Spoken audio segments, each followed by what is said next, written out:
আমাদের জীবন থেকে দুইটি জিনিস আনতে হবে, এক সবুর আর শুকর। যখন এই দুইটা জিনিস আসবে তাহলে ওই মানুষটাই কামিয়াব হয়ে যাবে। হযরত আলী রাদিয়াল্লাহু তাআলা আনহু যখন বাসায় গেলেন তো মুখ কালো করে বাসায় ফেললেন।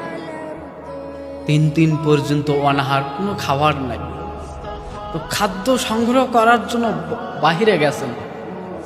অনেক খোঁজাখুঁজির করার পরেও যখন খাদ্য সংগ্রহ করতে পারলো না তো মুখ কালো করে ফিরে আসছে। দরজার মধ্যে যখন আওয়াজ করছে তো হযরত ফাতিমা রাদিয়াল্লাহু তাআলা আনহা গেট খুলে দিলেন। তো দেখলেন স্বামীর মুখ কালো। তো বলতেছিল, স্বামী মুখ যে দেখি কালো, কালো কেন মুখ? বলতেছিল যে যদি ওই সময় 3 দিন পর্যন্ত অনাহার, যদি একটা খেজুর না, খেজুরের যদি একটা আটিও পাইতো তাহলে ওইটা খায়া ক্ষুধা নিবারণ করত, কিন্তু ওই খাবারটাও সংগ্রহ করতে পারে নাই। এই জন্য মেরে ভাই যেই কথাটা বলতেছিল স্বামী খাবার সংগ্রহ করতে পারেন নাই, এটা বড় কথা নয়।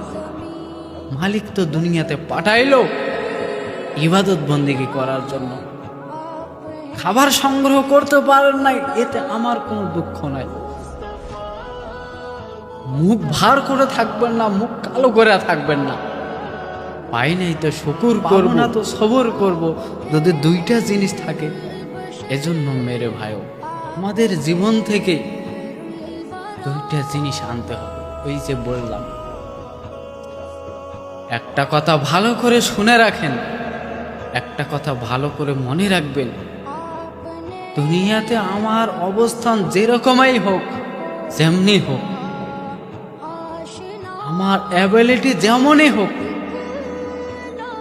উঁচু মাকামের হোক আর নিম্ন পর্যায়ের হোক, আমি দারিদ্র হই, গরিব হই বা ধনী হই, এটা আমার বড় কথা নয়। এটা আমার বড় কথা নয়। বড় কথা হলো আমি আল্লাহ তাআলার কাছে যাব, কি নিয়ে যাব। এজন্য অনেক আলোচনা হয়ে গেল।